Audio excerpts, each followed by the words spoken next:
Hello guys, and welcome back to another video on how to grow mushrooms from start to finish. This is part 3, inoculation, and I know that it took me a couple of days to make this part up, but I have been trying to figure out the most efficient way to push out videos. However, we have gotten a couple of views in these past two videos, which honestly makes me super motivated.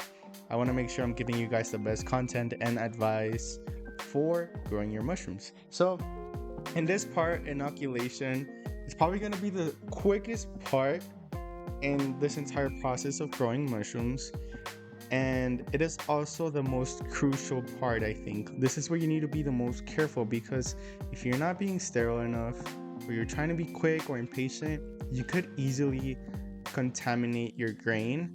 Remember in the last video I taught you guys how to prepare your grain for inoculation so you can easily get it contaminated.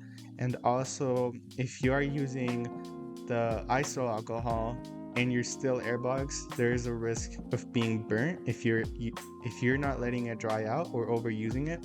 So we're kind of gonna go over all those little things that could happen and my advice to you guys. So let's go ahead and get started.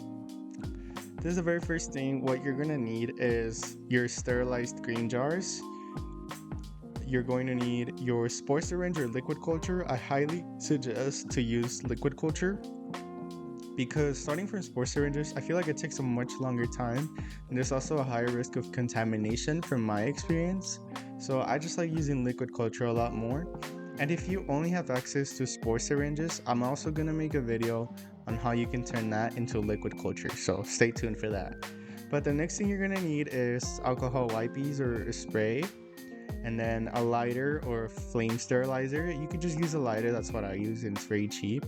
Gloves and a mask, just to kind of help keep your area clean, your still air box clean, and then obviously your still air box. Now, if you have zero access to a flow hood, that is okay.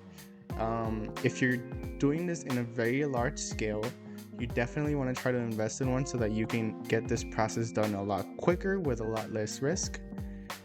And then here's a list of everything you're going to need once again, just in case you want to take a picture of this.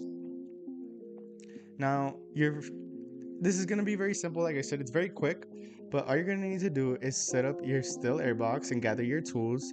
So what I like to do is clean the inside of my still air box with the alcohol, and then clean the surface where I'm going to put it on, and put all my tools inside the still air box. So I want to make sure I have my jars in there, my sterilized jars, my syringe, my scissors, my lighter. Everything's going to be inside. And I make sure I wipe everything with alcohol and let everything settle inside your still air box, as well as let the alcohol evaporate. Once that is done, you're simply going to quickly inject 4 cc's of liquid culture into your jar. Now, this is a little bit up for debate for a lot of people. A lot of people will use like 1 cc, or other people will use the entire syringe. I use between 2.5 to 4 cc's of liquid culture, and they both tend to work on the same in terms of speed. Therefore, if you have a very precious liquid culture that you want to conserve, you could get away with doing about 3 cc's in my opinion. I think that's even pushing it. However, in my opinion, if you have a lot of liquid culture like me, I can use 4 cc's and it works perfectly with my rice, and it inoculates at a great speed. But yes, you're just simply going to open or have your jar ready to open. You're gonna get your needle, and you're gonna flame sterilize it very quickly.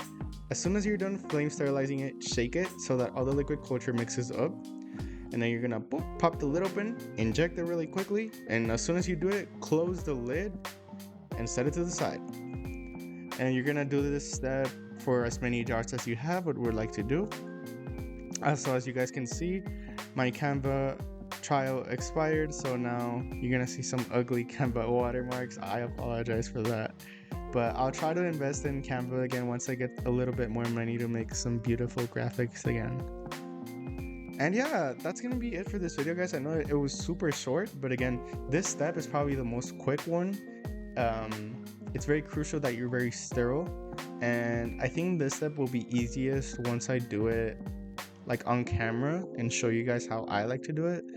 But make sure you guys stay tuned for the next few videos. We're gonna get started with the grow along today. So I'm actually gonna start preparing the grain and getting the footage for that. And thank you guys so much for watching. If you watched this video, I really appreciate you, and hopefully you learned something today. But I'll see you in the next one, and stay tuned for the grow along. I can't wait to teach you guys how to grow your own mushrooms. Thank you for watching.